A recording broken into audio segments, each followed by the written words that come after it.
Amrita Fadnavis Maharashtra CM Devendra Fadnavis ಅವರ ಪತ್ನಿ. ದೇವೇಂದ್ರ ಅವರಿಗಿಂತ ಒಂದು ಲೆಕ್ಕದಲ್ಲಿ ಫೇಮಸ್ಸು.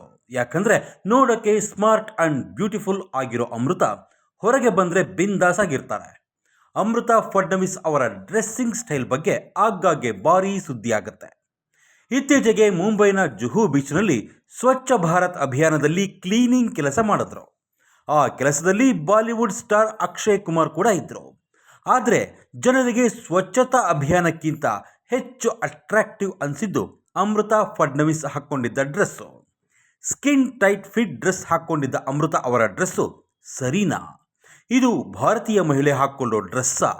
ಇದು ಎಕ್ಸ್ಪೋಸಿಂಗ್ ಅಲ್ವಾ ಅಂತೆಲ್ಲ ದೊಡ್ಡ ಚರ್ಚೆ ಆಯಿತು ಸೋಷಿಯಲ್ ಮೀಡಿಯಾದಲ್ಲಿ. ಅಫ್ಕೋರ್ಸ್ ಅಮೃತಾ ಅವರು ಹಾಕ್ಕೊಂಡಿದ್ದ ಡ್ರೆಸ್ಸಿನಲ್ಲಿ ಎಕ್ಸ್ಪೋಸಿಂಗ್ ಎಲ್ಲಿದೆ ರೀ? ಇಷ್ಟಕ್ಕೂ ಅವರ ಬಟ್ಟೆ, ಅವ್ರ ದೇಹ, ಅವರಿಷ್ಟ ಬಿಟ್ಟು ಹಾಕ್ರಿ ಅಂದವರು ಇದ್ದಾರೆ. ಅಮೃತಾ ಅವರಿಗೆ 46 ವರ್ಷ. ನೋಡೋಕೆ ಬ್ಯೂಟಿಫುಲ್ ಆಗಿರೋ ಅಮೃತಾ ಅವರು ಎಲ್ಲೇ ಹೋದರೂ ಕ್ಯಾಮ್ರಾ ಕಾಯ್ತಾ ಇರುತ್ತೆ. ಅವರು ಪಾರ್ಟಿಗೆ ಹೋಗಿ ಡ್ಯಾನ್ಸ್ ಮಾಡಲಿ, ವಿಡಿಯೋ ಮಾಡೋದು, ಲೇವಡಿ ಮಾಡೋದು ಕಾಮನ್ ಆಗಿಬಿಟ್ಟಿದೆ. ಮುಖ್ಯಮಂತ್ರಿಯೊಬ್ಬರ ಪತ್ನಿಯಾಗಿ ಈ ರೀತಿ ಡ್ರೆಸ್ ಹಾಕಬಾರದು ಅಂತಿದ್ದಾರೆ. ಇಷ್ಟಕ್ಕೂ ವಸ್ತ್ರ ಸಂಹಿತೆ ಜಾರಿಯಲ್ಲಿರೋ ಇಂಥದ್ದೇ ಡ್ರೆಸ್ ಹಾಕಬೇಕು ಅಂತ ರೂಲ್ಸ್ ಇರೋ ದೇವಸ್ಥಾನ, ಸ್ಕೂಲು, ಕಾಲೇಜುಗಳಲ್ಲಿ ಈ ರೀತಿ ಡ್ರೆಸ್ ಹಾಕ್ಕೊಂಡೋದ್ರೆ ಅಲ್ಲಿ ತಪ್ಪು ಅನ್ಬಹುದು. ಎಲ್ಲೇ ಹೋಗಲಿ ಇಂಥದ್ದೇ ಡ್ರೆಸ್ ಹಾಕಬೇಕು ಅಂತ ರೂಲ್ಸ್ ಮಾಡೋಕ್ಕೆ ನಾವು ತಾಲಿಬಾನ್ನಲ್ಲಿಲ್ಲ, ಇಂಡಿಯಾದಲ್ಲಿದ್ದೀವಿ. That's it.